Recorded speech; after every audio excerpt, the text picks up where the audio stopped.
সুপ্রিয় দর্শক, আসসালামু আলাইকুম। আপনাদের সবাইকে আমন্ত্রণ জানাচ্ছি। আমি মুজাহিদুল ইসলাম, এনটিভি ইউরোপের নিয়মিত সাপ্তাহিক আইন বিষয়ক অনুষ্ঠান আইন অধিকার অনুষ্ঠানে।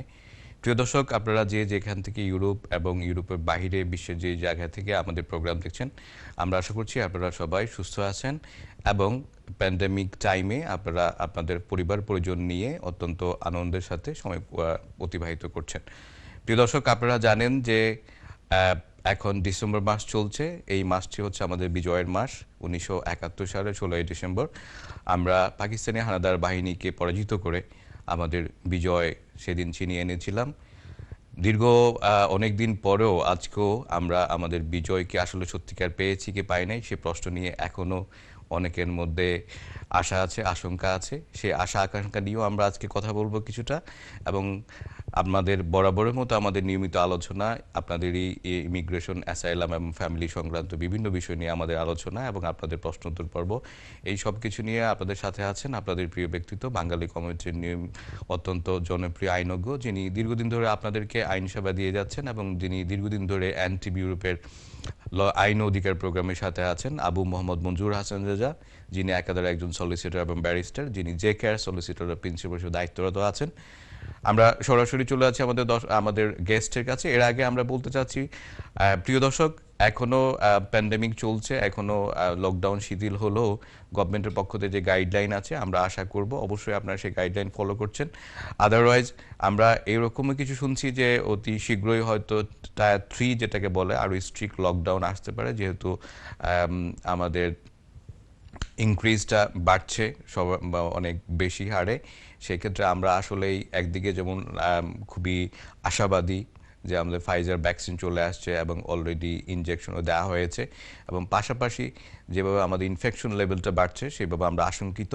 সেজন্য আপনাদেরকে অবশ্যই আপনারা নিজেদের প্রতি খেয়াল রাখবেন এবং বাকিদের যেন নিরাপদে থাকে সে ব্যাপারেও আপনারা সচেতন থাকবেন। আমরা চলে যাচ্ছি আমাদের গেস্টের কাছে। রেজা ভাই, কেমন আছেন?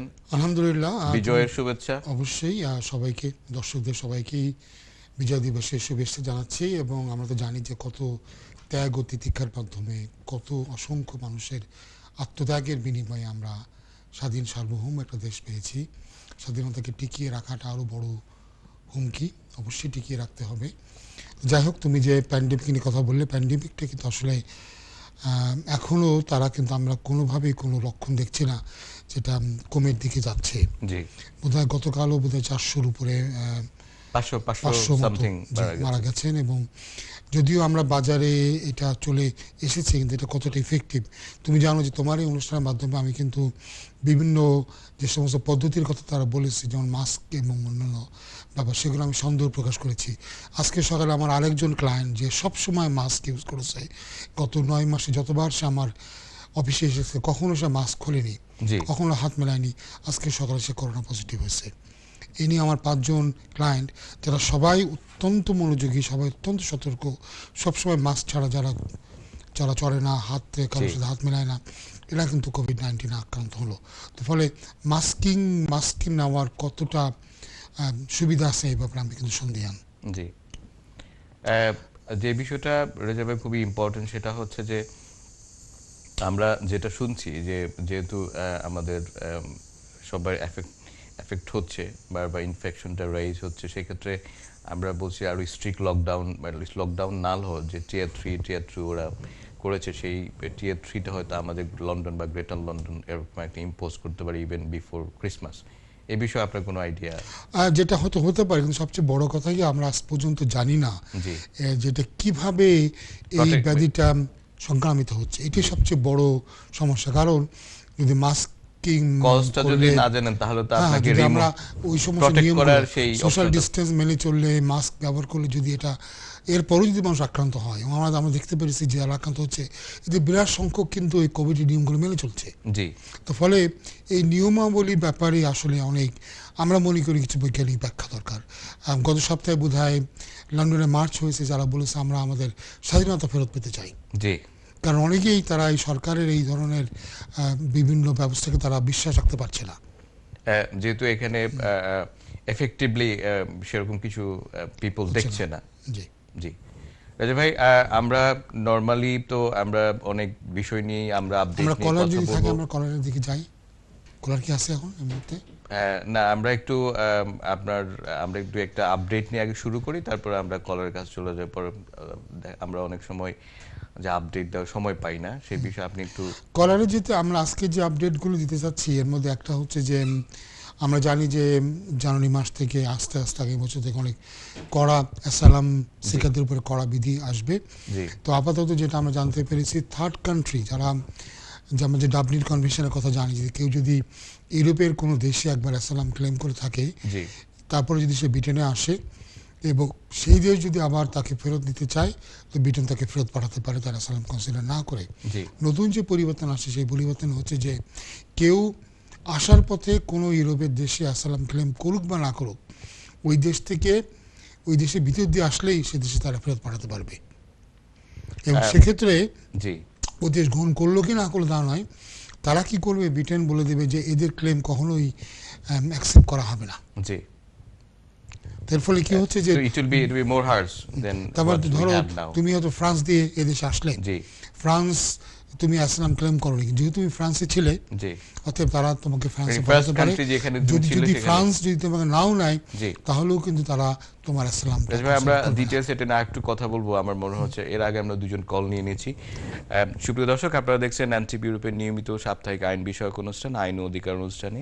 এই অনুষ্ঠানে আমরা সাধারণত আপনাদের অ্যাসাইলাম, ইমিগ্রেশন, ফ্যামিলি লিটিগেশন সংক্রান্ত বিভিন্ন প্রশ্নের জবাব দিয়ে থাকি এবং এই বিষয়ে সাম্প্রতিক সময়ে গুরুত্বপূর্ণ আপডেট দিয়ে থাকি। আমরা চলে যাব আমাদের আজকের দর্শকদের কাছে। প্রথমে আমরা কল নিব। কল নেওয়ার আগে আপনাদেরকে বিনীত রিকোয়েস্ট করবো, আপনারা যখনই কথা বলবেন অবশ্যই আপনারা টিভি ভলিউমটা একটু ডাউন করে রাখবেন এবং সরাসরি স্টুডিওতে ফোকাস করবেন। পাশাপাশি আপনাদের প্রশ্নটা যদি একটু ছোট করেন তাহলে আমাদের জন্য অনেক ভালো হয়। আমরা চলে যাচ্ছি আজকের প্রোগ্রামের প্রথম কলারের কাছে। হ্যালো কলার। হ্যালো, আসসালামু আলাইকুম। আসসালামু আলাইকুম ভাইয়া, কেমন আছেন? হ্যাঁ, ভালো আছি। আপনারা ভালো আছেন ভাই? জি জি, আমরা আছি ভালো। আচ্ছা ভাই, আমার একটা কোয়েশ্চন হইল। জি আমার একজন ফ্যামিলি, তারা বাচ্চা লইয়া আইতাছে দেশ, কোথায় থেকে আসতেছেন ভাইয়া? ইটালির টনে। জি জি এখন মা মা আইতা পারতো না, মার সৌজন্য ফিনিশ হয়ে গেছে। জি মার সৌজন্য অ্যাপ্লিকেশন করো হইছে। এখন উনি চাইতাছেন, তার হাজবেন্ডে চাইতাছেন বাচ্চা লইয়া 31 ডিসেম্বরের ভিতরে হামাই দিতে। জি এখন হামানির পরে এখন বাচ্চা হল তো এই দেশের ডিফিকাল্ট হইব আন্ডার এজ রাখা, মা ছাড়া রাখা তো এটা একটু ডিফিকাল্ট হয়ে যাব। জি এখন মা কবে আইতা পারবা? 2 মাসও লাগতে পারে, 4 মাসও লাগতে পারে। মায়ের সমস্যাটা কি? মায়ের সৌজন্য ওখানে যে কার্ড আছে সেটার এক্সপায়ার রিনিউ করতে হবে না ভাইয়া? হ্যাঁ হ্যাঁ। না, কিন্তু মা যদি তার তার স্বামী যদি ইটালিয়ান হয়, তবে মার ওখানে কার্ড থাকবে না থাক, মা তো আসতেই পারবে। মার আসতে বাধা কোথায়? দর্শক, আপনি আমাদের শুনছেন? জি না, আমি প্রশ্নটা মার সৌজন্য ফিনিশ হয়ে গেছে।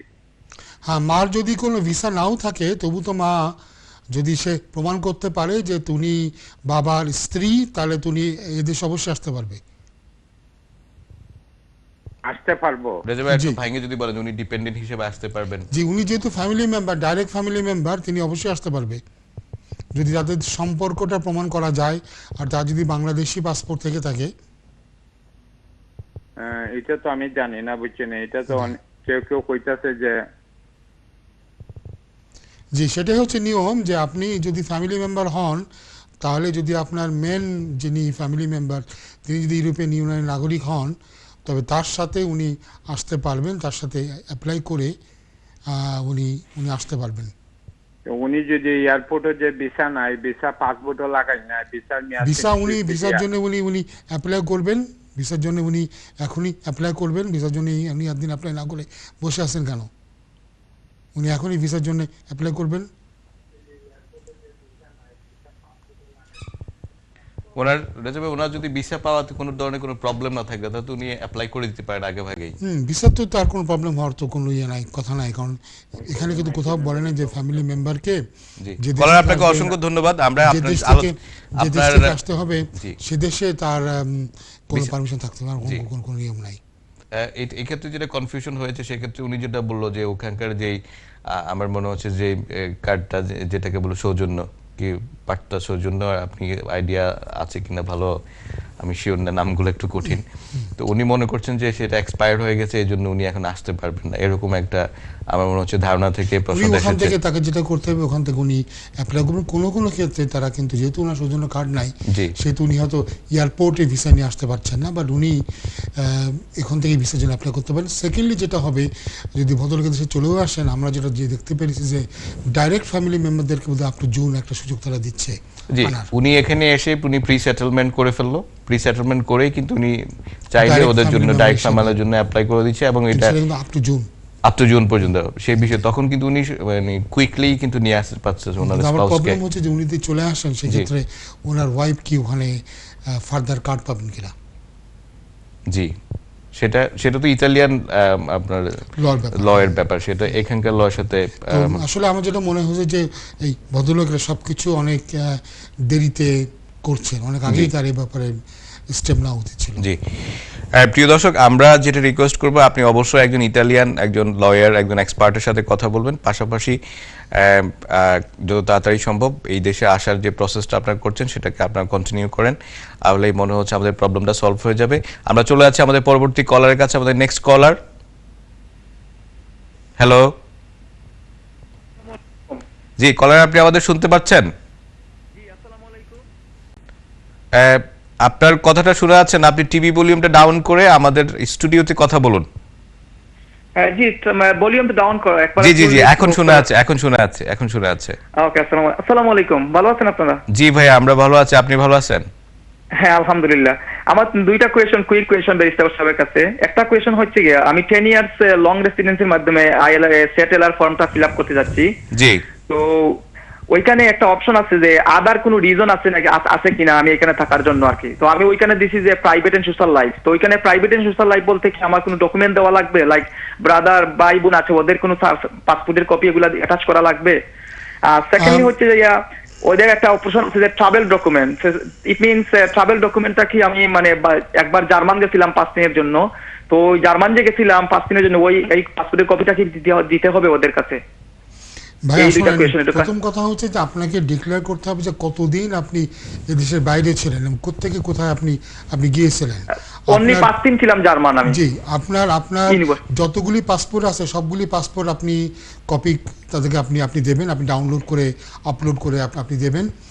আর আপনি যে প্রথম যে করলেন, প্রশ্নটা করলেন, আবার একটু বলবেন একটু প্রথম কি ছিল? উনি বলছেন যে ওখানে যে আদার কোনো রিজন আছে, নরমালি একটা স্ট্যান্ডার্ড ফরম্যাট থাকে যেটা। আপনার যদি কোনো আর কোনো রিজন থেকে থাকে, যেমন যদি আপনার ফ্যামিলি কোনো গ্রাউন্ড থেকে থাকে, তাহলে আপনি সেখানে হয়তো বলবেন। আপনার তো মনে হয় ওয়াইফ বা বাচ্চা কি কেউ আছে যারা? না, আমি বলছিলাম ব্যারিস্টার সাহেব, আমি ওইখানে আদার রিজনে বলছি যে প্রাইভেট এবং সোশ্যাল লাইফ। তো ওইখানে প্রাইভেট এবং সোশ্যাল লাইফ বলতে কি আমার ভাই বোন আছে, আমার কোনো ওয়াইফ বাচ্চা এরকম কিছু নাই, ভাই বোনেরা আছে, ওদের কি পাসপোর্ট দিতে হবে? সেটা আমার মনে হয় যে সেটা আপনার ওভাবে বলেও লাভ নাই, কারণ ওইটাতে কোনো গ্রহণযোগ্য না, কারণ আপনি 20 বছর না থাকলে আপনার প্রাইভেট লাইফের কোনো ভ্যালু হয় না। আর আপনি যদি অ্যাডাল্টের সাথে আপনার ইয়েদের কোনো সম্পর্ক আপনার থাকে না আর কি, বুঝতে পেরেছেন? তো এই জন্য ওটা আপনি যেটাই লেখেন না কেন ওইটা তেমন ইয়ে হবে না। তো আপনাকে যদি তারা রিফিউজ করে তবে তারা আপনাকে অবশ্যই অ্যাপিল দেবে, হিউম্যান রাইটস তারা আপনাকে অ্যাপিল দেবে, কারণ ইমিগ্রেশন লতে কোনো অ্যাপিল নাই। আপনি ওটা লিখতে পারেন যে আপনি এদেশে 10 বছরের উপরে আসছেন, আপনার একটা প্রাইভেট লাইফ হচ্ছে, সেটাকে তারা রেসপেক্ট করো। কিন্তু আমি জানেন যে 10 বছরের প্রাইভেট লাইফ তারা কিন্তু ভ্যালু দেয় না, তারা 20 বছরের প্রাইভেট লাইফের কথা তারা বলে। না, আমি অ্যাপ্লিকেশন করতেছি ব্যারিস্টার সাহেব, এই সেট এলআর যেটা মানে 10 ইয়ার্স লং রেসিডেন্সি। আমি জানি ভাই আপনি কি বলছেন, আপনি মনে করছেন যে অতিরিক্ত বোধহয় কিছু দিলে আপনাকে ওর জন্য ভিসা দিয়ে দেবে। না, ওটার জন্য আপনাকে ভিসা দেবে না, আপনাকে দেখবে আপনি 10 ইয়ারের রুট আপনি স্যাটিসফাই করেন কিনা। 10 ইয়ার রুট যদি স্যাটিসফাই না করেন তাহলে তারা যদি আপনাকে রিফিউজ করে, আর যদি তারা আপনাকে অ্যাপিল দেয় তো অ্যাপিলটা দেবে তারা হিউম্যান রাইটসে, কারণ ইমিগ্রেশনের লতে কোনো অ্যাপিল নাই। কলার, আপনাকে অসংখ্য ধন্যবাদ। রেজা ভাই, যে বিষয়টা যখনই লোকজন মনে করে যে ওখানে সবসময় অ্যাপ্লিকেশন ফর্মে লাস্টে তো একটা থাকে যে আদার কোনো রিজন আছে কিনা, তো জেনারেলি আর কি আমরা জেনারেলি কারো যদি কন্টিনিউয়াস 10 ইয়ার্স যে কোনো ধরনের প্রবলেম ছাড়া তার যদি লং রেসিডেন্স থাকে 10 ইয়ার্সের, তা তো ওই আদার রিজনটা অত ইম্পর্টেন্ট ক্যারি করে না। প্রশ্নই উঠছে না। ওনার আদার রিজন হতো যদি ফর এক্সাম্পল ওনার ফ্যামিলি থাকতো, জি, কিংবা একজন থাকতো যিনি হয়তো একজন অ্যাসাইলাম সিকার ছিলেন, উনি যদিও উনি হয়তো অ্যাসাইলাম সিক করেছেন কিন্তু ওনার কন্টিনিউটি তো কোনো ব্রেক হয়নি, জি, সেক্ষেত্রে উনি বলতে পারেন যে না আমার দেশে গেলে আমার ভয় আছে, বিপদ আছে, কিংবা ওনার যদি কারোর সাথে সম্পর্ক থাকে উনি বলতে পারতেন যে আমি in relationship with a British lady, জি, এবং সেখানে আমার ফ্যামিলি লাইফ আছে, আদার ইম্পর্টেন্ট কোনো গ্রাউন্ড যদি থাকে, মানে যেটা সাস্টেনেবল গ্রাউন্ড। জি, নরমালি যেটা হয় সাধারণত সেটা হচ্ছে যে অনেকেই যে 10 ইয়ার্সে তার কন্টিনিউশনটা ঠিকমতো আছে কিনা, 3C লিভ কন্টিনিউ আছে কিনা এই বিষয়টা কনফিউজ থাকে, বা 50-50 এই ধরনের একটা বিষয় থাকে, কিন্তু হলেও তো সেটাতে তারা তো হারবে। জি, কারণ যদি মানে প্রাইভেট লাইফ বলতে গেলে 20 বছরের প্রাইভেট লাইফে যেতে হবে, অথবা সিগনিফিকেন্ট অবস্টাকলের রুটে যেতে হবে। জি, সেই ক্ষেত্রে আমরা যে ভদ্রলোকের কথা বললাম ওনার তো এই ধরনের কোনো গ্রাউন্ড এখানে উনি বলছেন না, ওনার জন্য এটা কোনো রিলেভেন্ট না।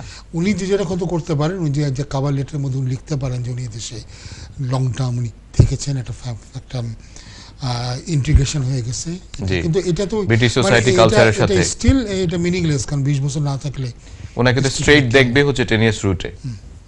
আর যদি এরকম হয় যে 10 ইয়ার্স রুটে উনি কভার করছেন না, সেই ক্ষেত্রে ওনার এই গ্রাউন্ডটা কতটুকু ওনার জন্য এটা কাজ করবে, এটা মোটি সেক্ষেত্রে আদার হিউম্যান রাইটস গ্রাউন্ডে ওনাকে ভিসা দিতে পারে না, ভেরি আনলাইকলি, কারণ হিউম্যান রাইটস এখন ইমিগ্রেশনের রুলের অন্তর্ভুক্ত। অর্থাৎ 276 ADE যেগুলো আছে সেগুলো স্যাটিসফাই করতে হবে ওনাকে, হয় 276B উনি স্যাটিসফাই করবেন, না হলে 276 ADE ওনাকে স্যাটিসফাই, দুইটা যে কোনো একটা। জি, রাজু ভাই আপনাকে অসংখ্য ধন্যবাদ। আমরা চলে যাচ্ছি আমাদের পরবর্তী কলারের কাছে। আমাদের নেক্সট কলার। হ্যালো, আসসালামু আলাইকুম। ওয়ালাইকুম আসসালাম ভাইয়া, কেমন আছেন? আপনার প্রশ্নটা করুন। আমার প্রশ্নটা হলো ভাবতেছি ভাইয়া, আমি ওই 10 ইয়ার্স রুটে আইএলআর অ্যাপ্লাই করতে চাই ফি ওয়েভার দিয়ে, এটা করা সম্ভব? জি না, আপনার আইএলআর এ কোনো ফি ওয়েভার নাই। তাই? জি। ও, আমি একজনকে এর আগে জিজ্ঞেস করেছিলাম একজনকে, উনি বলেছেন করা যায়। আপনি সিম্পলি ইয়েতে যান, আপনি নিজেই গুগলে যান এবং চেক করেন এবং আপনি দেখবেন যে সেখানে আমি তো দেখেছি যে আপনার ওখানে ফি ওয়েভার অপশন এখানে আছে, ওখানে দিচ্ছে 10 ইয়ার নাকি। আমি দুজন ব্যারিস্টারের সঙ্গে কথা বলেছি, ওনারা বলছেন করা যায় নাকি। আমি বলছি এটা করা যায় না, এটা একমাত্র হিউম্যান রাইটস অ্যাপ্লিকেশনগুলির ক্ষেত্রেই এটা আপনার প্রযোজ্য, বা যেখানে হিউম্যান রাইটস ইস্যু আছে। ও আচ্ছা আচ্ছা। কলার আপনাকে অসংখ্য ধন্যবাদ।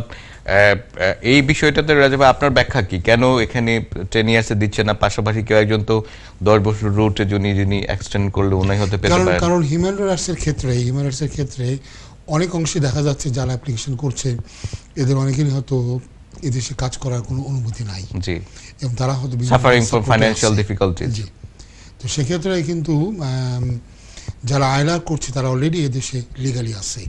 জি, সেই জন্যই তারা, মানে আমরা ধরে নিচ্ছি, জি, না লিগালি না থাকলে আইএলআর করবে কিভাবে? জি, লিগালি না থাকলে তারা তো অ্যাপ্লিকেশন হবে না, সে করতে পারছে না। 10 ইয়ারের লং রেসিডেন্সের ক্ষেত্রে হিসাবে করছে, অথবা সে 5 ইয়ার ডিপেন্ডেন্সি লেভেলে, সে হয়তোবা টিয়ার 1 থেকে বা টিয়ার 2 থেকে করছে। জি, জি।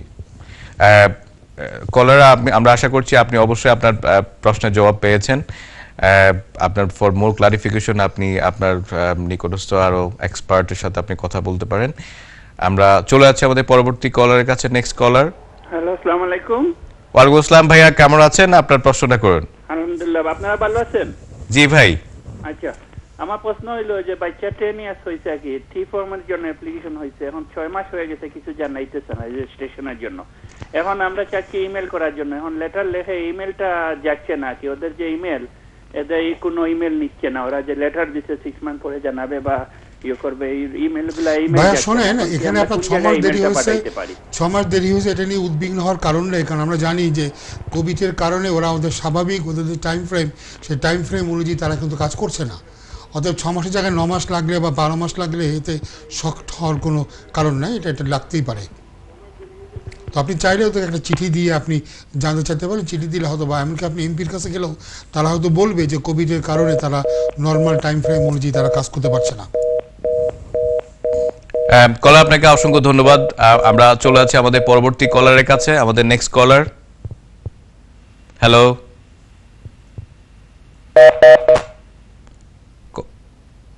জি আমরা চলে আছি আমাদের পরবর্তী কলারের কাছে।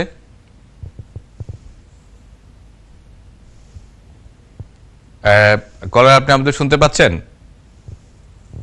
আমাদের একটু লাইনে একটু বড় হচ্ছে, একটু কলার এখনো রিচ করতে পারছেন। রাজা ভাই, আপনি আমরা যে কথাটা বলতেছিলাম, যে আলোচনাটা আপনি শুরু করলেন অ্যাসাইলাম সিকারদেরকে নিয়ে, সেই তাহলে সাপোজ ফর এক্সাম্পল কেউ একজন নরমালি অ্যাসাইলাম ক্লেম করার সময় তাকে জিজ্ঞেস করা হয় যে তুমি কি রুটে এসেছো, কিভাবে এসেছো। সে যদি নাও বলে তাহলে কিভাবে, how they find out? Fingerprint থেকে তারা বার করতে পারে। সেটা হয়তো ফ্রান্সের ফিঙ্গারপ্রিন্ট যদি না দিয়ে বর্ডার দিয়ে চলে আসলো, না দিলে এখন এই মুহূর্তে তাদেরকে পাঠানো কঠিন, কিন্তু যদি তারা কোনোভাবে, কারণ তারা তাকে জিজ্ঞাসা করবে তুমি কোন কোন দেশ দিতে চাচ্ছ, তারা তো আর ব্রেনে করে সে তো আসে নাই। জি, তো ফলে এই পুরো ব্যাপারটাই তারা কিন্তু করেছে, এই যে চ্যানেল দিয়ে, ইংলিশ চ্যানেল দিয়ে যে লোকেরা পাড়ি দিচ্ছে সেটাকে ট্যাকল দেওয়ার জন্য। এবং আমরা মনে করছি, আমরা আশঙ্কা করছি যে আগামী বছর থেকে অ্যাসাইলামের পুরো সিস্টেমটাই আরো কঠিন হয়ে যাবে। রাজা ভাই, সেক্ষেত্রে তো এটা ইন্টারন্যাশনাল লতে কিভাবে কভার করছে? কারণ এখন যেই পলিসিটা আছে সেই পলিসিতে তো তারা কিন্তু ফ্রান্সের সাথে একটা কোলাবোরেশন করেই কাজটা করছে। এটা কি এরকম যে তারা ইউ থেকে বের হওয়ার কারণে? সবচেয়ে বড় কথা যে তারা কিন্তু এখন পর্যন্ত কোনো দেশের সাথে কোনো বাইল্যাটারাল অ্যারেঞ্জমেন্টে তারা আসেনি, ইউকে। তো ফলে আমরা এটাকে আমাদের আরো ওয়েট করতে হবে। জি, এগুলো তো গভর্নমেন্টের পলিসি স্টেটমেন্ট। জি, আমরা যেটা প্রীতি প্যাটেল বলেছেন যে সামনের বছর থেকে আরো কড়াকড়ি আইনটা হবে, তো we have to wait and see. জি, সেক্ষেত্রে আমাদেরকে আসলে অ্যাসাইলাম সিকারদের জন্য আমাদের পজিটিভ বিষয় কি আছে এখানে? পজিটিভ যেটা হবে হয়তো বা তাড়াতাড়ি তার সিদ্ধান্ত দেবে, তার একটা প্রাইভেট কোম্পানিকে দিয়ে। তুমি জানো যে 46,000 এক্স্যাক্টলি ওয়েট করছে ইন্টারভিউর জন্য।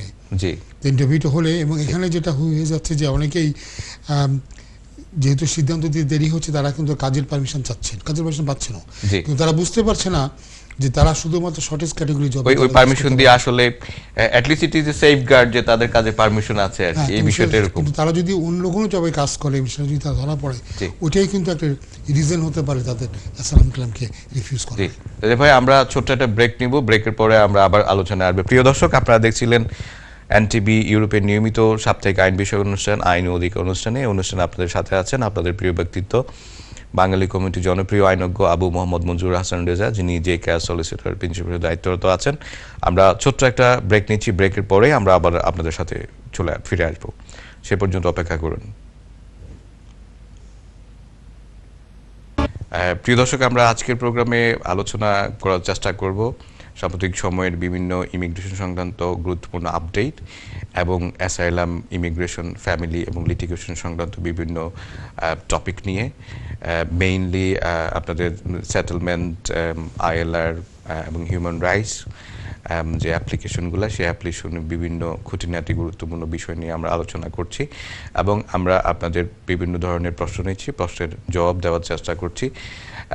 প্রশ্ন করার সময় প্রিয় দর্শক আমরা রিকোয়েস্ট করবো আপনারা অবশ্যই আপনাদের টিভি ভলিউমটা ডাউন করে রাখবেন এবং সরাসরি আমাদের স্টুডিওতে কনসেন্ট্রেট করবেন।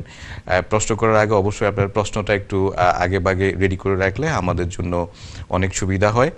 প্রিয় দর্শক, আপনাদের সাথে আজকে আছেন আপনাদের প্রিয় ব্যক্তিত্ব, বাঙালি কমিটির জনপ্রিয় আইনজ্ঞ আবু মোহাম্মদ মঞ্জুর হাসান রেজা, যিনি একাধারে একজন সলিসিটর এবং ব্যারিস্টার, যিনি যে কেয়ার সলিসিটর প্রিন্সিপাল হিসেবে দায়িত্বরত আছেন। আমরা চলে যাচ্ছি সরাসরি রাজা ভাইয়ের কাছে। রাজা ভাই, যে বিষয়টি নিয়ে আমরা কথা বলতেছিলাম যে অ্যাসাইলাম বিষয়টা আসলে এখানে বারবার চলে আসছে যে এই বিষয়টা অত্যন্ত গুরুত্বপূর্ণ। আমরা যখনই দেখি যে হোম অফিসে কোনো ধরনের কোনো আপডেট আসছে, সবাই কিন্তু এটা নিয়ে কনসার্ন হয়ে যাচ্ছে যে গভর্নমেন্টের আসলেই পলিসিটা কি অ্যাসাইলাম নিয়ে। কিছুদিন আমরা শুনেছি তারা রিমোট একটা আইল্যান্ড ক্রিয়েট করতে চাচ্ছে এবং তারা যেটা ডিফারেন্ট ভাবে ট্রিট করতে চাচ্ছে। জি, এবং আমরা জানি যে প্রাইভেট কোম্পানিকে তারা ভাব দেবে এই ইন্টারভিউগুলো করার জন্য। জি, তো ফলে আমাদের ওয়েট করতে হবে যে আগামী বছর কি হয় না হয়।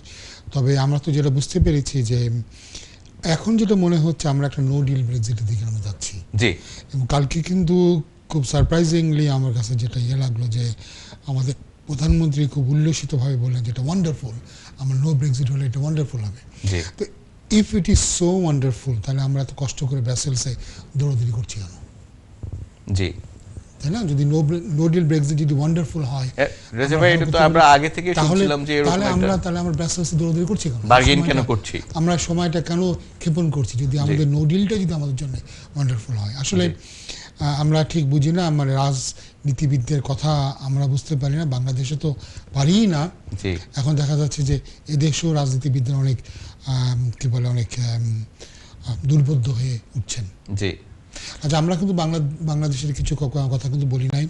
আমাদের পদ্মা সেতু হয়েছে, দীর্ঘদিনের মানুষের আশা আকাঙ্ক্ষার পরে বাংলাদেশের দুপার মোটামুটি যুক্ত হলো, এবং এখন মনে করা হচ্ছে যে এর ফলে দক্ষিণাঞ্চলে বিশেষ করে আমাদের, আমরা এর আগে একটু দর্শকদের কাছে একটু একটা মিনিট, প্রিয় দর্শক, আমরা যে বাঙালি, আমরা বাংলাদেশি, আমরা কিন্তু আমাদের পদ্মা সেতু একটা বলতে পারি ডেফিনেটলি এটা জাতির জন্য একটা অ্যাচিভমেন্ট। যেমনিভাবে আমাদের যমুনা সেতুতে যখন হয়েছিল, যেভাবে আমি তখন বাংলাদেশে ছিলাম, আমি নিজের যমুনা সেতু আমরা পিকনিক করতে গিয়েছি সেই স্টুডেন্ট লাইফে। তা এখন হয়তো বাংলাদেশে থাকলে অবশ্যই পদ্মা সেতুর আশেপাশে যেতাম। ডেফিনেটলি এটা জাতির জন্য একটা অ্যাচিভমেন্ট। আমরা কিন্তু আরো অনেক বেশি অ্যাচিভমেন্ট আমরা দেখতে চাই। জি রাজা ভাই। হ্যাঁ, এখন এটার কারণে যেটা মনে করা হচ্ছে যে দক্ষিণাঞ্চল, বিশেষ করে খুলনা বা খুলনার আশেপাশের অঞ্চলগুলি আশা করা যাচ্ছে অনেক উন্নত হবে, এবং দেখা যাক, বোধহয় সরকারের আরও পরিকল্পনা আছে যে আরও 4টে ব্রিজ করা হবে। তো পদ্মা সেতু কিন্তু মূলত তৎকালীন তত্ত্বাবধায়ক সরকারের সময় এটা উদ্যোগ নেওয়া হয়েছিল, তো পরবর্তীকালে নির্বাচিত সরকারের সে উদ্যোগটা নিয়েছে।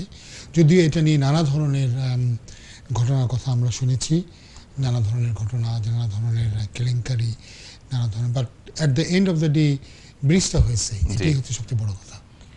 তবে রেজা ভাই, যে অনেকগুলা কম্প্যারিজন এখানে চলছে, যেমন আমি আজকে টিভি প্রোগ্রামে আসার আগে একজনের কম্পেয়ার করলো যে রাশিয়াতে একটা ব্রিজ হয়েছে, সেটা হচ্ছে 18.1 কিলোমিটার যে ব্রিজটা, সেই ব্ল্যাক সিতে, সেই ব্রিজটাতে খরচ হয়েছে আপনার some sort of like 3.8 billion এরকম। আর আমাদের পদ্মা সেতু যেটা 6 সামথিং, সেখানে কিন্তু আমাদের কাছাকাছি অলরেডি আমরা খরচ করে ফেলেছি, 3 বিলিয়ন আমরা খরচ হয়েছে। তো এটা তো আমাদের দেশের একটা ক্রেডিট, কিন্তু সবসময় আমরা দেখি যে একটা রাস্তা ফ্লাইওভার যেটা, সেটা হচ্ছে সবচেয়ে রেকর্ড সংখ্যক টাকা খরচ করে আমরা কাজ করি, কিন্তু আমরা ইউজ টু যাবে এইভাবে।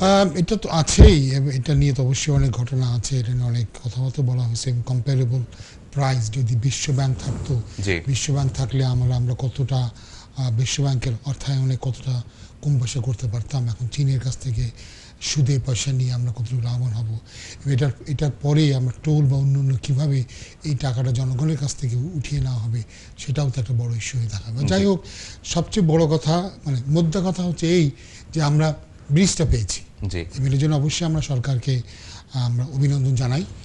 রাজু ভাই, পাশাপাশি ছোট্ট একটা বিষয় আমরা যদি না বললেই নয়, সেটা হচ্ছে যে ইউকেতে আমরা দেখেছি যে আমাদের ভ্যাকসিন আসার ক্ষেত্রে গভর্নমেন্ট একটা পলিসি আছে যে আমরা প্রায়োরিটি বেসিসে কাকে দিব, যে এখানে দেখা যাচ্ছে যে আমরা এল্ডারলি, যারা সিভিয়ারলি অসুস্থ, তাদেরকে আমরা প্রায়োরিটি দিচ্ছি। তো বাংলাদেশে এরকম কথা শোনা যাচ্ছে যে আমাদের ভ্যাকসিন আমরা অলরেডি কন্ট্রাক্ট হয়ে গেছে, ভ্যাকসিন দিব, কিন্তু গভর্নমেন্ট থেকে কোনো ধরনের এখন আমরা পলিসি শুনি যাই যে প্রায়োরিটি হিসেবে কাকে দেওয়া হবে, কাকে দেওয়া হবে না। এই বিষয়টা আসলে কিরকম? আমার মনে হয় এ ব্যাপারে সরকারের আশু দায়িত্ব হবে যে একটা তালিকা তৈরি করা, প্রায়োরিটি লিস্ট কাদেরকে দিতে হবে, এবং এই যে যারা বিদেশে সফর করছে তারা নিশ্চয়ই তালিকার মধ্যে থাকবে আশা করি, এবং অবশ্যই যারা, আমি মনে করবো বাংলাদেশে তো 80-র ঊর্ধ্বে মানুষ কজনই বা আছে, তাই মনে করি 60 ঊর্ধ্বে বা 50 ঊর্ধ্বে এদেরকে টার্গেট করা উচিত।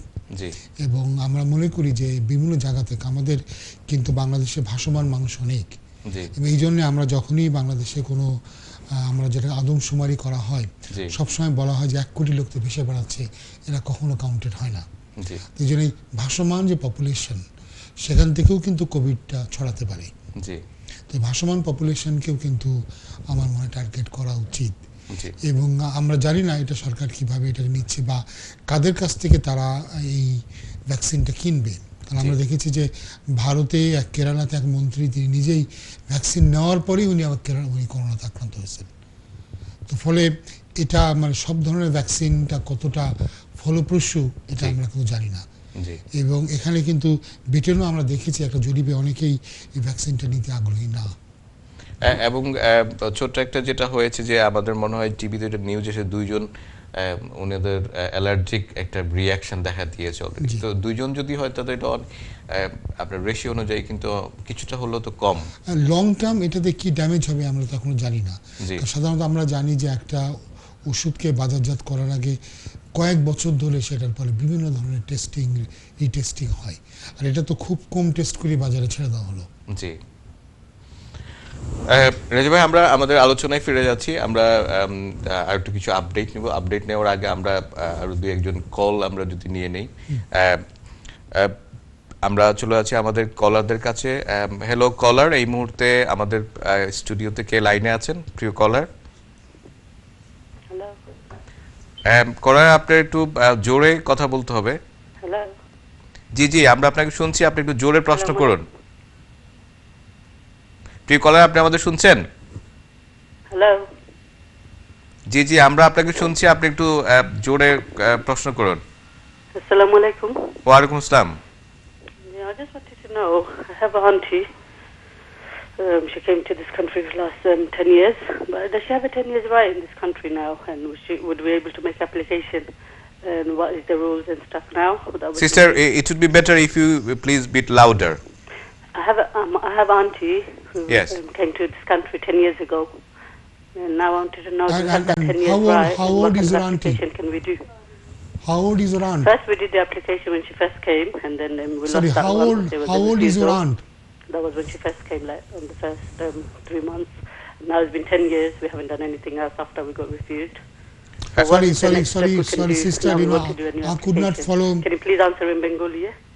Sister, are you listening to us anyway? Can you?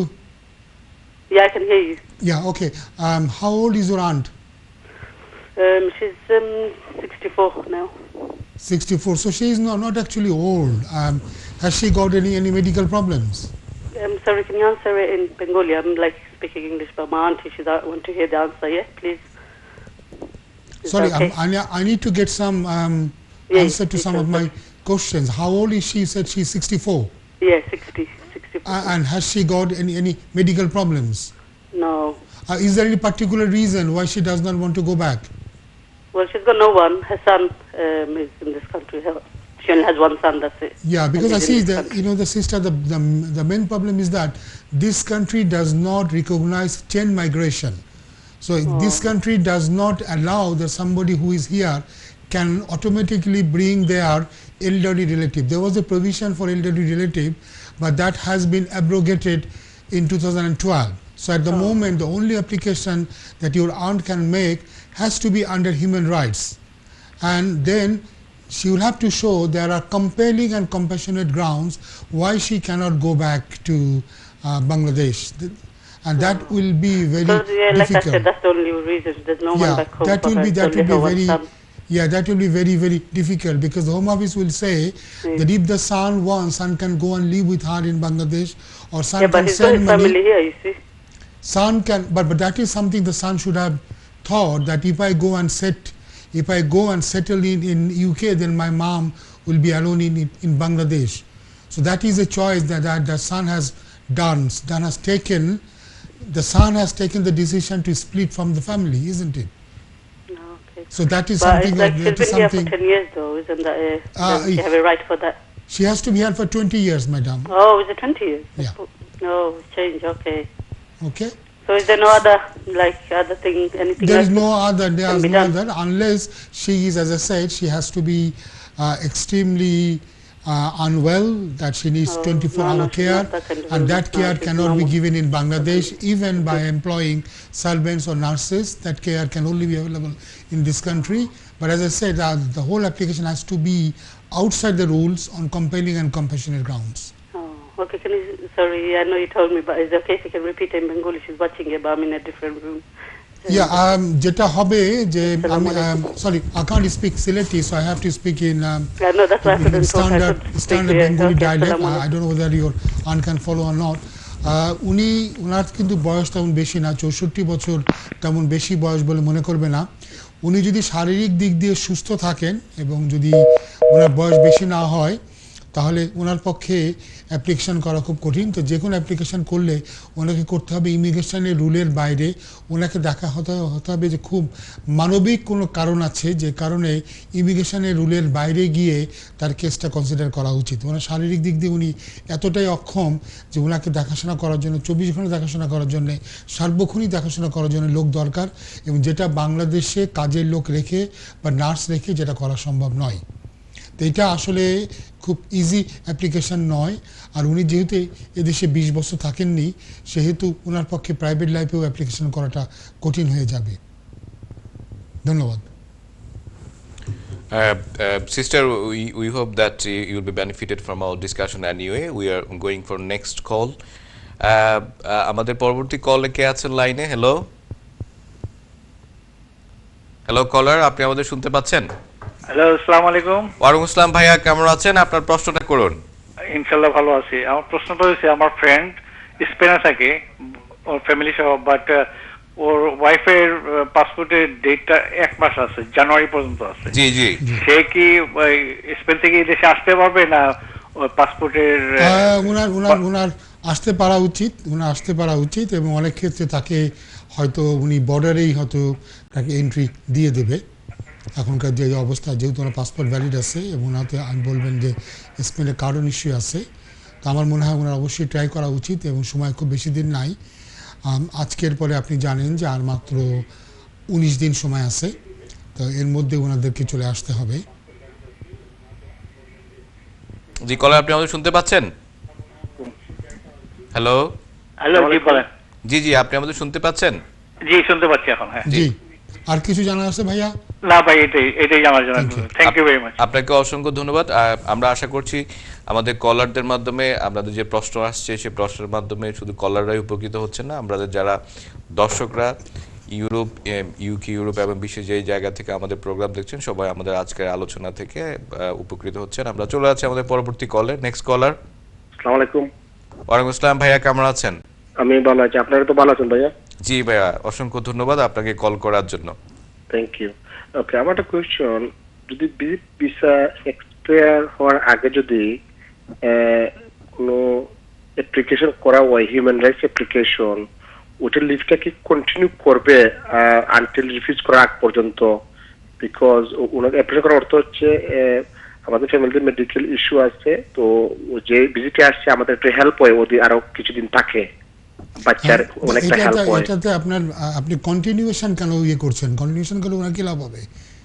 না, কোনো কি করবে তারপর তো মানে এটা আপনি শুনেন, আমার কথাটা শুনে নেন। আপনি যদি উনি যদি অলরেডি 6 মাস উনি ভিজিট ভিসাতে পেয়ে থাকেন, তো উনি কিন্তু ভিজিট ভিসাটা আর এক্সটেন্ড করতে পারবেন না। সেক্ষেত্রে ওনাকে অ্যাপ্লাই করতে হবে অন্য কোনো ক্যাটাগরিতে। যেটা ওনার হতে পারে সেটা হচ্ছে উনি অ্যাপ্লাই করতে পারেন outside the rule, special circumstances দেখিয়ে। সেক্ষেত্রে উনি হয়তো আরো 3 মাস বা 6 মাসের ভিসা পেতে পারেন। ওকে, বা কন্টিনিউ করবে কিনা এটা প্রশ্ন হচ্ছে আমার, মানে অ্যাপ্লিকেশন করলেই। আপনার যদি কোনো অ্যাপ্লিকেশন পেন্ডিং থাকে ভাইয়া, তাহলে তো তারা ওনাকে ধরে পাঠাবে না, পাঠাবে না? Continue. Okay, that's fine, thank you. ওকে।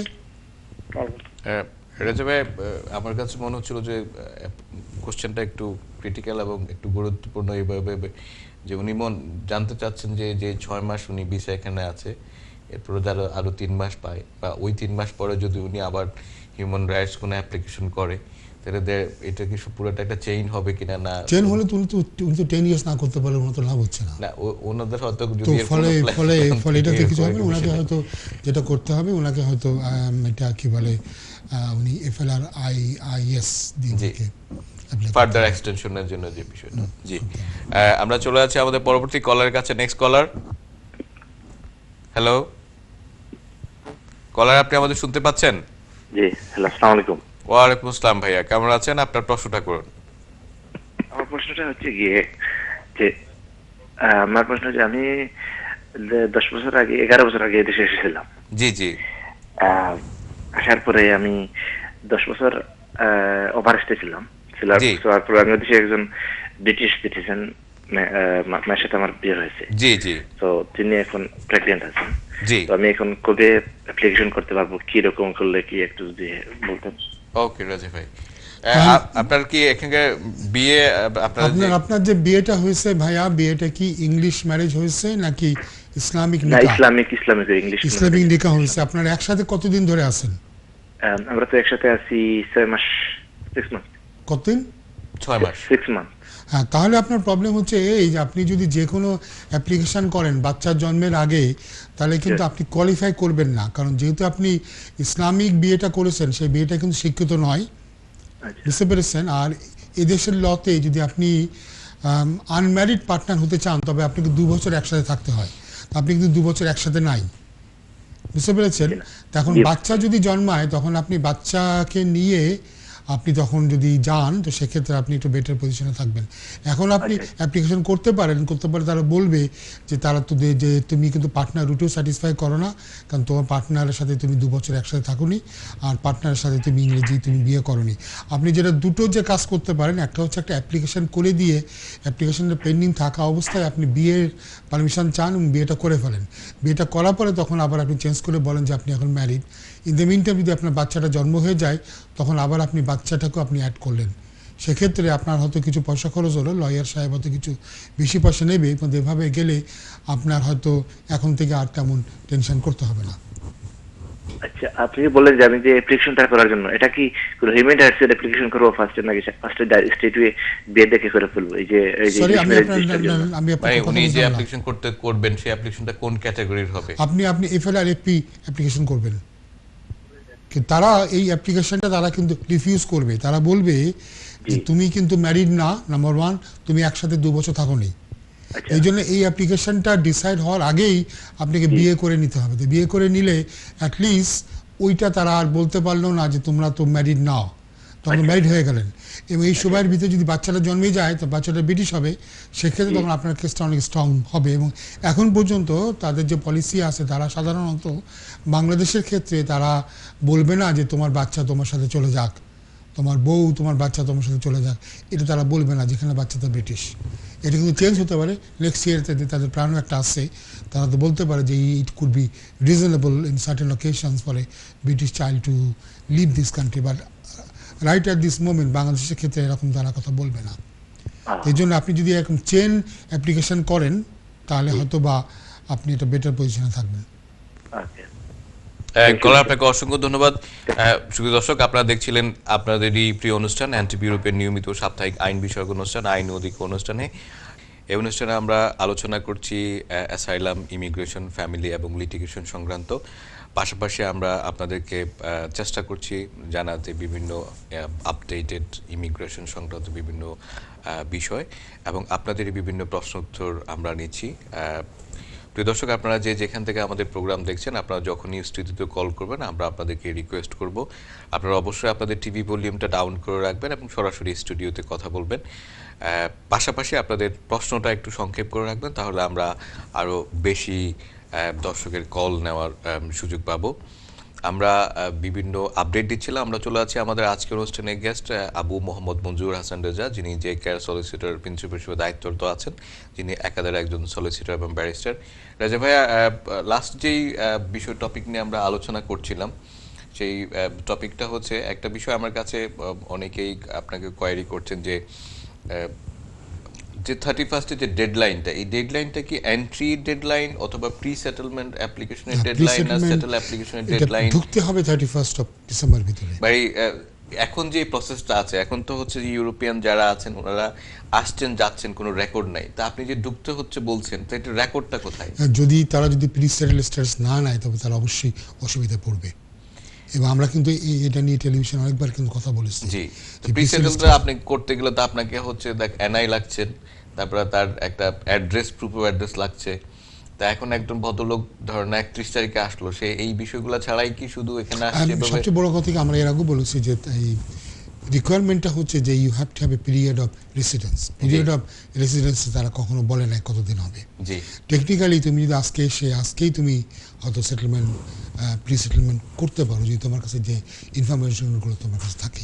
জি, না থাকলে হবে না। এবং সবচেয়ে বড় কথা যেটা তো অবশ্যই তারা প্রবলেমের মধ্যে অনেকে আছেন রেজার্ভার যারা যেটা করছেন যে অনেকে আমাদের কাছে ইনফরমেশন নিচ্ছেন বা দিচ্ছেন, সেটা হচ্ছে যে উনি হয়তো 3 মাস আগে এসে এখানে এনআই অ্যাপ্লিকেশন করে গেছেন, একটা প্রপার্টির একটা অ্যাড্রেস ম্যানেজ করে গেছেন, এখন উনি প্ল্যান করছেন যে 5 দিন আগে উনি এটা করবেন, সেটা উনি করতে পারছেন। আমার কোশ্চেন হচ্ছে যারা একদম বর্ডার লাইনে আসবেন তাদের ক্ষেত্রে কি হবে? তাদের জন্য কোনো রকমের এক্সটেনশন নাই। মানে কেউ একজন যদি 31 তারিখ আগে চলে আসলো কিন্তু উনি হয়তো সামহাউ অ্যাপ্লিকেশনটা করলো না, ওনার জন্য সময় তো আছে 30 জুন পর্যন্ত। না, উনি যে আসছেন এটা রেকর্ড তো ওনার কাছে, ওনারা তো রেকর্ড ওখানে অফিসিয়ালি তো শো হচ্ছে না যে উনি 31 তারিখ আগে আসছেন। একজন ভদ্রলোক ধরেন আপনার ফ্রান্স থেকে আসলেন, উনি তো চলে আসছেন এখানে 28 তারিখে আসছেন, কিন্তু উনি হয়তো প্রি সেটেল অ্যাপ্লিকেশন করেন নাই, উনি হয়তো 1 তারিখ বা 2 তারিখে করছেন। তাহলে সেক্ষেত্রে কি হবে? সেক্ষেত্রে হয়তো দেখা যাবে যে 1 জানুয়ারির পরে তাকেই প্রমাণ করতে হবে যে তিনি আগে এসেছিলেন। এক্স্যাক্টলি। সেক্ষেত্রে তার এয়ার টিকেট বা এই ধরনের কিছু, এয়ার টিকেট বা আমার ধারণা যে যদিও আমাদের এখানে এক্সিট বা এন্ট্রি কন্ট্রোল হয় না, সামহাউ আর আদার গভর্নমেন্টের কাছে অবশ্যই থাকে যে কে আসে কে যায়, তারা এত অপরাধীকে বিভিন্ন দেশে গিয়ে ধরে কি করে না। প্যারালালি আমার একটা কোশ্চেন যেটা যে আমরা অনেকে দর্শকেরও প্রশ্ন পেয়েছি, সেটা হচ্ছে একজন ইউরোপিয়ান সিটিজেন চলে আসছেন, ওনার ওয়াইফ হচ্ছে হয়তো নন ইউরো, এখনো বাংলাদেশি পাসপোর্ট নিয়ে আছেন। তো এই ধরনের সিচুয়েশন যদি হয় যে সে প্রিসেটেল করেন নাই, এখন 1 তারিখে 1 জানুয়ারি 2 জানুয়ারিতে উনি ওয়াইফকে কিভাবে অ্যাকোমোডেট করবেন পরবর্তী স্টেজে? না, ওনার জন্য যেটা আমরা দেখতে পাচ্ছি যে ডাইরেক্ট ফ্যামিলি মেম্বারদের জন্য 30 জুন পর্যন্ত একটা ব্যবস্থা আছে। Once he is in before 31st of December, subject to prove যে সে বা তাহলে উনি ডাইরেক্ট ফ্যামিলি মেম্বারকে উনি আনতে পারবেন up to 30th of June। আপাতত যে পলিসিটা আমাদের এখানে আছে সেই পলিসি বুঝি। প্রিয় দর্শক, আপনারা দেখছিলেন আপনাদের প্রিয় অনুষ্ঠান এনটিভি ইউরোপের নিয়মিত সাপ্তাহিক আইন বিষয়ক অনুষ্ঠান আইন ও অধিকার অনুষ্ঠানে। আমরা আজকে চেষ্টা করব আমাদের পরবর্তী সময়ে সাম্প্রতিক সময়ে যে গুরুত্বপূর্ণ স্টুডেন্ট ভিসা এবং ওয়ার্ক ভিসা নিয়েও কিছু কথা বলার জন্য। তার আগে আমরা কিছু কল নিয়ে নিচ্ছি। আমরা চলে যাচ্ছি আমাদের দর্শকদের কাছে। প্রিয় দর্শক, আমাদের এখানে এখন লাইনে কে আছেন? হ্যালো কলার।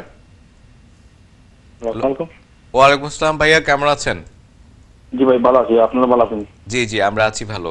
আপনার প্রশ্নটা কোন ভাইয়া? জি আমি একটা কোশ্চেন করতে, আমি ন্যাশনালাইজেশন অ্যাপ্লিকেশন করলাম। এখনো করেন নাই? করবেন?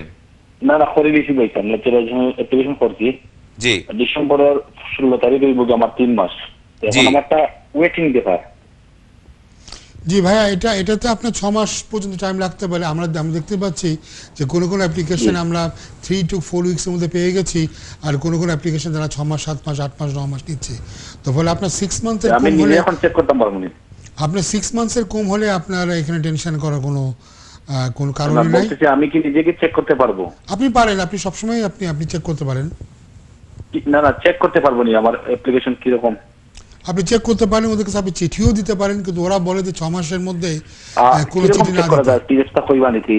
সরি রেজা ভাই, আবার মনে হচ্ছে যে দর্শক জানতে চাচ্ছেন যে অনলাইন কোনো ট্র্যাকিং সিস্টেম আছে কিনা। অনলাইন কোনো ট্র্যাকিং সিস্টেম নাই, মাঝখানে একটা ছিল, এখন বড় ওরা অনলাইন কোনো ট্র্যাকিং সিস্টেম নাই। আর এটা এই অ্যাপ্লিকেশনগুলি শুধুমাত্র তারা ওই লিভারপুলে ডিল করে, এটা আলাদা একটা সেকশন, এটা ইমিগ্রেশনের সাথে সম্পর্ক নাই। আপনি চিঠি লিখতে পারেন বা আপনি ইমেল করতে পারেন তাদেরকে, যদি আপনি খুবই উৎকণ্ঠিত হয়ে থাকেন। কলার, আপনাকে অসংখ্য ধন্যবাদ। আমরা চলে যাচ্ছি আমাদের পরবর্তী কলে। Next collar please. আসসালামু আলাইকুম, থ্যাংক ইউ রাজা ভাই ফর ইওর প্রোগ্রাম। আমার একটা প্রশ্ন ছিল, প্রশ্ন করতে পারি? জি জি জি। প্রশ্ন হচ্ছে, আমি 10 ইয়ার্স রোডে ভিসা পেয়েছিলাম, এখন আমি 5 ইয়ার্স রোডে ভিসা পাইছি। এখন আমি যদি no request to public fund remove করতে চাই, ওটা কি চেঞ্জ অফ সার্কামস্ট্যান্স হবে? ওটা কি 5 ইয়ার্স আমি স্টিল থাকবো, না আবার ওরা 10 ইয়ার্স রোড নিয়ে চলে যাবে? আমি আপনার শেষের পার্টটা বুঝলাম না। আপনি 10 ইয়ার্স রেসিডেন্সি ছিলেন, তারপরে আপনি ইনকাম দেখায় 18,600 দেখায় আপনি 5 ইয়ার্সে ব্যাক করছেন, তাই তো? ইয়েস। কিন্তু এখন আপনি কি চাচ্ছেন? এখন no request to public fund যদি রিমুভ করতে চাই কার থেকে, ওটা কি চেঞ্জ অফ সার্কামস্ট্যান্স হবে? 10 ইয়ার্স আবার চলে নিয়ে যাবে? না, কিন্তু আপনাকে তারা কেন, আপনাকে 5 ইয়ার্সে তারা no recourse to public fund কেন দিবে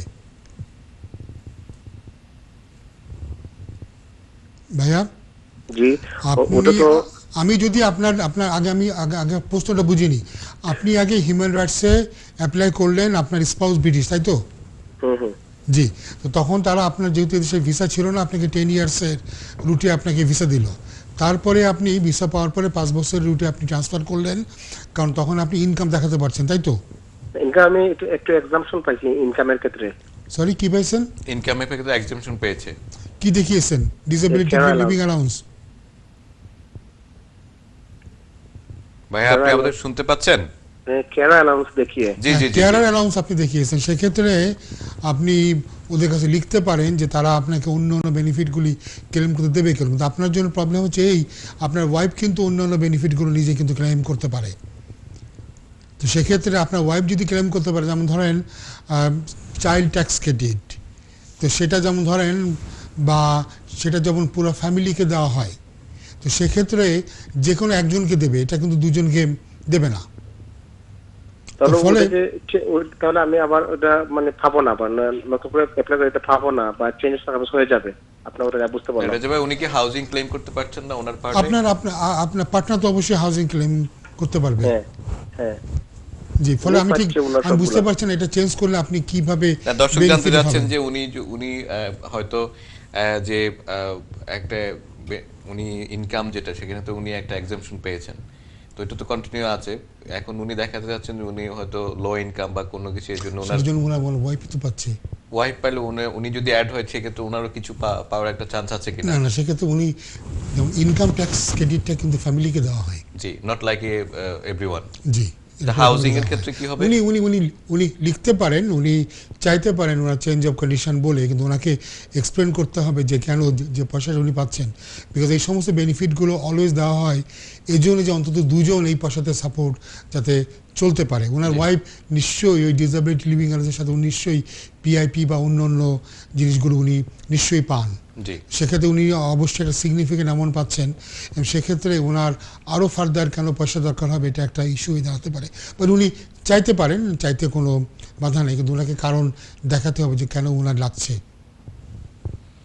কলার আপনাকে অসংখ্য ধন্যবাদ।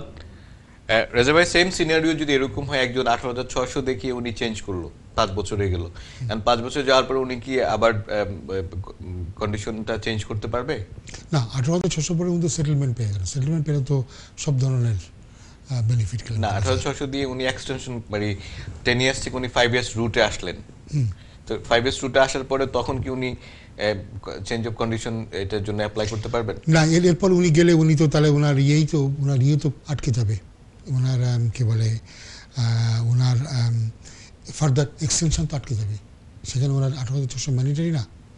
উনি যেটা দেখিয়েছেন, উনি ডিসেবিলিটি লিভিং অ্যালাউন্স দেখিয়ে উনি 18,600 থেকে উনি এক্সাম্পশন নিয়েছেন। জি,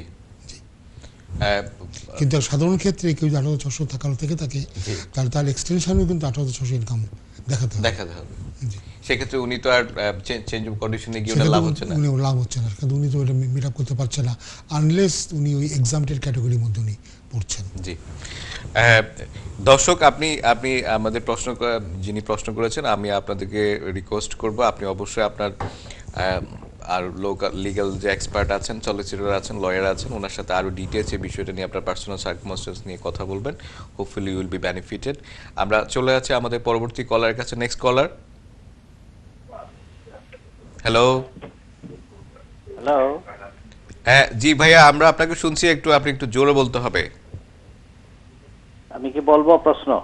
জি জি, অফকোর্স, কেন নয় ভাইয়া। হ্যালো। জি, আপনার প্রশ্ন করুন। জি, আমি একটা বিষয় জানতে চাইতেছি। জি, আমি আমার একটু বেনিফিট নিয়ে কথা বলতেছি। বলেন। জি, আমি দিস ইয়ার আফটার এপ্রিল।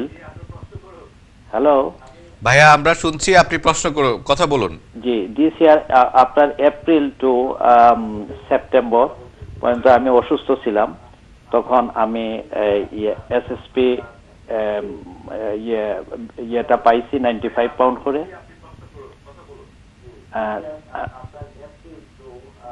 জি, আপনার প্রশ্নটা কি একটু তাড়াতাড়ি বলতে হবে। অক্টোবর থেকে আমি কাজে গেছি, এবং অক্টোবর থেকে আমি জিরো কন্ট্রাক্টে কাজ, যেটা আমার ওইখানে আমি কোনো সপ্তাহে এখন কাজ করতেছি 30 আওয়ার 40 আওয়ার্স এইভাবে। আমার প্রশ্নটা হলো, আমি 24 আওয়ার্সের ওয়ার্কিং ট্যাক্স ক্রেডিটে ছিলাম, ট্যাক্স ক্রেডিটে। এখন এন্ড দ্য ইয়ার পর্যন্ত আমার 12,050 উপরে উঠবে না। আমার ওয়াইফও এখন কাজে যোগ দিচ্ছেন সেম জিরো কন্ট্রাক্টে, উনিও কিছু ইনকাম করতেছেন। এখন আমার ট্যাক্স ক্রেডিটের কোনো সমস্যা হবে কিনা? যেটা আপনাকে যেটা করতে হবে, আপনার যদি ইনকামটা সিলিংসটা ক্রস করে যায় তাহলে তারা কিন্তু আপনার ট্যাক্স ক্রেডিট এফেক্টেড হতে পারে, এবং কোনো কোনো ক্ষেত্রে ওভারপেড হলে তারা আপনাকে সেটা চেয়েও পাঠাতে পারে। তো হোয়াট এভার ইউ ডু, আপনি ওদের সাথে বেনিফিট এজেন্সির সাথে আপনি সরাসরি আপনি কন্ট্যাক্ট করবেন, তাকে আপনার পজিশন এক্সপ্লেন করবেন, এবং গিভেন দ্য ফ্যাক্ট যে আপনি একটা লম্বা সময় আপনি শিখছিলেন, এটা কিন্তু তাদের আপনি দৃষ্টি আকর্ষণ করাবেন। আপনি বলবেন যে যদি আমরা এখনও পাই, আমরা কিন্তু ইয়ারলি যে সিলিং আছে সিলিংয়ের উপরে কিন্তু আমরা যাব না। এটা তাদেরকে আপনি কিন্তু করবেন, নইলে অনেক সময় তারা কিন্তু আপনাকে একবার এটা বন্ধ করলে বা আপনার বিরুদ্ধে একটা ডিমান্ড করলে তখন কিন্তু আপনার ওই বেনিফিট অ্যাপিল করে অনেক ঝামেলার মধ্যে আপনি কিন্তু পড়ে যাবেন। এই জন্য ওদেরকে আপনি এটা আপডেট করে রাখেন আপনার কারেন্ট সিচুয়েশান, এবং আপনার ওয়াইফ যে আবার জয়েন করেছে এটাও আপনি জানিয়ে রাখেন। এটা হবে আমার অ্যাডভাইস। নেক্সট কলার, আপনাকে অসংখ্য ধন্যবাদ। আমরা চলে যাচ্ছি আমাদের পরবর্তী কলারের কাছে। Next caller. হ্যালো, জি ভাইয়া, কেমন আছেন? আপনার প্রশ্নটা করুন।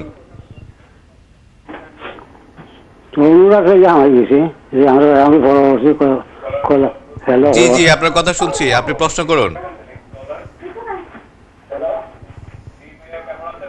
হ্যালো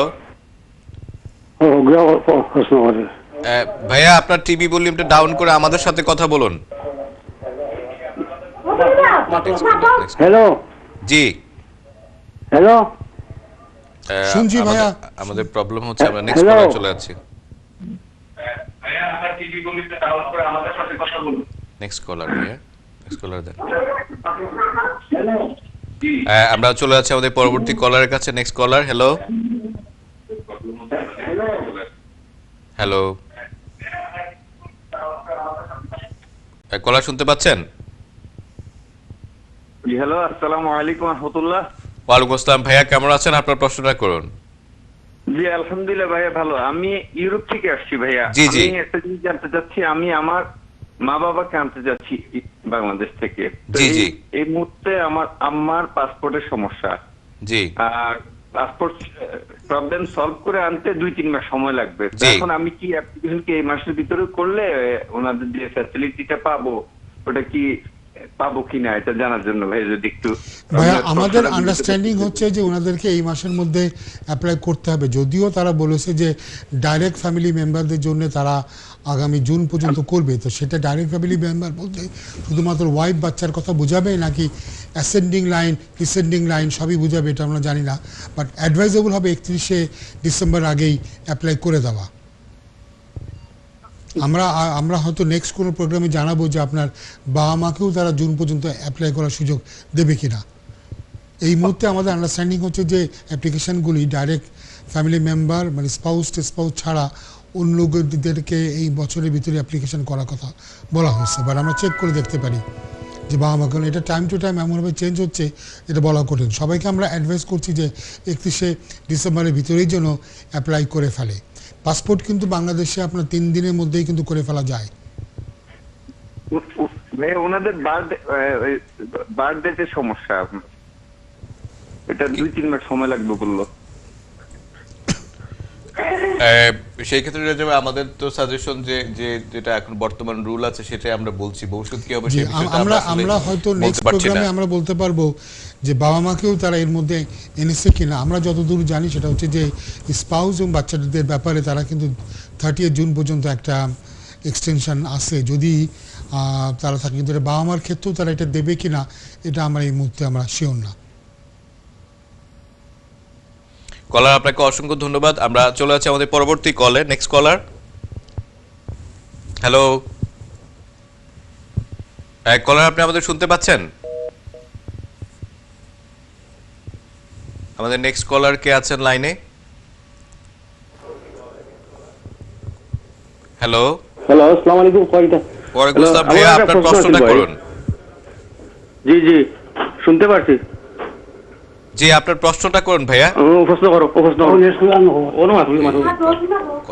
হ্যালো, জি জি ভাইয়া, এটা কেটে দেন, এটা প্রবলেম করতেছে। আমার একটা প্রশ্ন আছে। জি বলেন বলেন।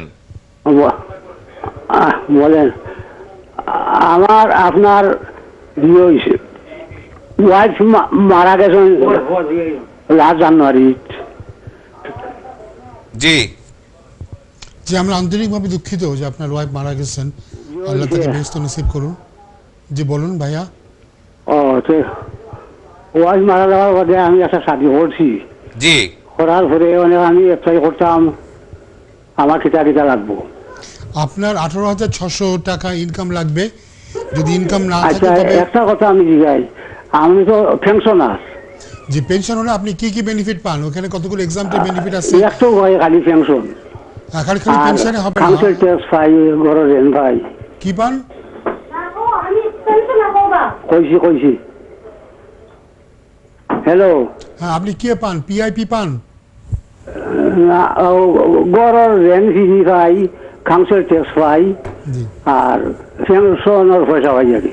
জি না, এটাতে কোনো এক্সামশন নাই। আপনি যদি এক্সামটেড কোনো বেনিফিট পেতেন সেক্ষেত্রে 18,600 আপনাকে দেখানো লাগতো না। আপনার ক্ষেত্রে দেখুন তা নাই, আমার খালি পেনশনের পয়সা আর জি আপনার ক্ষেত্রে আমার কাছে মনে হচ্ছে যে আনফরচুনেটলি আপনি ওই এক্সামশানে যদি কোয়ালিফাই করেন না, আপনাকে ইনকামই দেখাতে হবে 18,600। যদি আপনি ডিসএবিলিটি লিভিং অ্যালাউন্স, পিআইপি বা অ্যাটেন্ডেন্স অ্যালাউন্স, কেয়ার অ্যালাউন্স এগুলি আছে, এগুলো কিছু পেতেন তাহলে হয়তো আপনার ইনকাম 18,600 না দেখালে চলতো, কিন্তু আপনি এগুলো একটু পাচ্ছেন না। কলার আপনাকে অসংখ্য ধন্যবাদ। আমরা আপনাকে রিকোয়েস্ট করব অথবা আপনার মাধ্যমে যারা শুনছেন যে আপনি অবশ্যই আপনার নিকটস্থ যে আপনার নিজস্ব সলিসিটারের সাথে আরও ডিটেলস আলোচনা করবেন। আমরা আমাদের সময় স্বল্পতার জন্য আমরা হয়তো অনেক বিষয় আপনার সাথে আপনাকে বলতে পারছি না। আমরা চলে আছি আমাদের পরবর্তী কলারের কাছে। Next collar please. হ্যালো। আসসালামু আলাইকুম। ওয়ালাইকুম আসসালাম ভাইয়া, কেমন আছেন? আপনার প্রশ্নটা করুন। আলহামদুলিল্লাহ ভাই, ভালো আছি ভাই। আমার একটা প্রশ্ন হলো, আমি ইউরোপ থেকে আসছি। জি। এখন আমি পিআর পাইছি এবং ইনডিফিনিট লিভ পাইছি, পিআর পাইছি, সেটেলমেন্ট পাইছি। আমার 3 বাচ্চা, বড় বাচ্চার বয়স 18-র নিচে। ওনার জন্য রেজিস্ট্রেশনের জন্য অ্যাপ্লাই করছি, এখানে অ্যাকসেপ্ট করছে, টাকাও কেটে নিছে, ফিঙ্গারপ্রিন্ট হয়ে গেছে। এখন আমার যে 2টা বাচ্চা আছে ওদেরও ইউরোপিয়ান পাসপোর্ট, ওদেরও ইনডিফিনিট লিভ এবং পিআর এবং সেটেলমেন্ট সবগুলো পাইছি। কিন্তু আমার কথাটা হলো, বড় বাচ্চার জন্য যেভাবে করছি, এই ওরা 2জনের জন্য, একটা বয়স হলো 9 বছর, একটা 2 বছর, একটা এখানে হয়েছে ওর বয়স 2 বছর, ওনারও এটা ইউরোপিয়ান পাসপোর্ট আছে। এখন আমি কি বড় বাচ্চাটা যেভাবে করছি রেজিস্ট্রেশনের জন্য, এই 2 বাচ্চাটা কি এইভাবে কি করতে পারবো? ভাইয়া, আপনার যে বাচ্চাটা জন্ম হয়েছে এদেশে 2 বছর, ওই বাচ্চা ব্রিটিশ হিসাবে রেজিস্ট্রেশন করতে পারবে সরাসরি, ঠিক আছে? আর যেটার বয়স 9 সেটাকে আপনার সেটেলমেন্টে আপনাকে সেটেল স্ট্যাটাসের জন্য অ্যাপ্লাই করাতে হবে।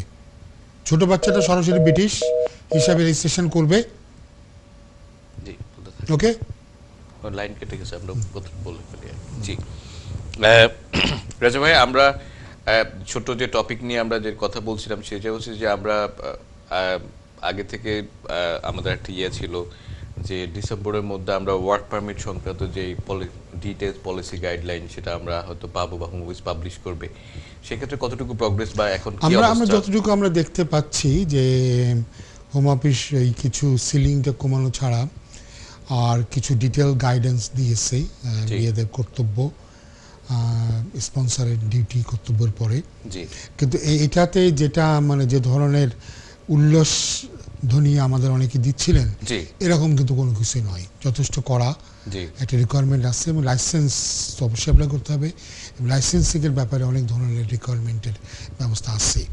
তবে হাইলাইটসের ক্ষেত্রে যেমন হচ্ছে যে এই যে ক্ষেত্রে তারা তাদের ওয়ার্ক প্লেসটা ভিজিটে যাবে, এটা একটা বিরাট ব্যাপার। এটা কি before licence or after licence? Before licence গ্রহণ করার জন্য এটা তারা হচ্ছে যেতে পারে, এটা একটা ব্যাপার। আর একটা হচ্ছে যে তার ওই দেখবে, তাদের ওই যে প্রায়র হিস্ট্রি দেখবে, এমপ্লয়মেন্ট হিস্ট্রি বা আগে বিজনেস হিস্ট্রি, তো কমন মোটামুটি। এগুলি ফলে অনেকে যেরকম মনে করেছিল যে 2004-05-এর যে দিন ফিরে আসছে ওই দিনটা নয়। ওইখানে তুমি দেখা যাচ্ছে যে ইদানিং কিন্তু আমরা একটু কম কৈরি পাচ্ছি। জি, এই বিষয়টা নিয়ে জানাতে পারছিলাম। আমি একটা ছোট আপডেট দিয়ে দিই, নাদিল হবে না। একটা ভালো খবর হচ্ছে ইমিগ্রেশনের ফি কিন্তু বাড়ছে না, জি এটা একটা বিরাট ব্যাপার, কারণ সবকিছু তারা মোটামুটি এটা ফ্রিজ করে দিয়েছে। আনটিল হোয়েন বলেছে যে অ্যাটলিস্ট 2021 তারা বাড়াবে না। বাট নভেম্বরে তো যেটা বাড়াই ফেলছে অলরেডি। না, তারা একমাত্র এটা বাড়িয়েছে যে হেলথ চার্জ বাড়িয়েছে। কিন্তু এখানে কিন্তু কোনো ইন্টারেস্টিং স্ট্যাটিস্টিক্স আছে যেটা একটু বলে দেওয়া দরকার। যেমন ধরো তারা ইনডেফিনিট লিভের জন্য তারা চার্জ করছে কত 2389 পাউন্ড, তাই তো? এটাতে গভর্নমেন্টের খরচ হয় মাত্র 243 পাউন্ড। আর বাকি টাকা কোথায় যাচ্ছে? এটা গভর্নমেন্ট দিচ্ছে, তার প্রফিট করছে, প্রফিট নিচ্ছে। তারপরে যেমন ধরো তোমার ওয়ার্কারের জন্য তারা নিচ্ছে 928 পাউন্ড, তাদের খরচ হচ্ছে মাত্র 127 পাউন্ড। একটা ব্রিটিশ চাইল্ডের সিটিজেনশিপের জন্য খরচ হচ্ছে প্রায় 1200 সামথিং, তাদের খরচ হচ্ছে মাত্র 372 পাউন্ড। তো ফলে একটা হিউজ প্রফিট তারা কিন্তু করছে, দেখা যাচ্ছে। এনিওয়ে রাজা ভাই, আপনাকে অসংখ্য ধন্যবাদ যে আপনি এটা গুড নিউজ দিয়ে আমরা আজকে প্রোগ্রামটা শেষ করলাম। প্রিয় দর্শক, আপনারা যারা যেখান থেকে আমাদের আজকের প্রোগ্রাম দেখেছেন, আমরা আশা করছি যে আপনারা অবশ্যই আমাদের প্রোগ্রাম থেকে উপকৃত হয়েছেন এবং আমরা আশা করব ভবিষ্যতে আপনারা অবশ্যই আমাদের প্রোগ্রাম দেখবেন। আমরা আপনাদের সবার সুস্বাস্থ্য এবং দীর্ঘায়ু কামনা করে আমাদের প্রোগ্রাম শেষ করছি। পাশাপাশি আজকের এই প্রোগ্রাম সুন্দরভাবে পরিচালনার জন্য এনটিভি ইউরোপের কলা কুশলীদেরকে অসংখ্য ধন্যবাদ জানাচ্ছি। সবাই ভালো থাকবেন। আল্লাহ হাফেজ। আসসালামু আলাইকুম।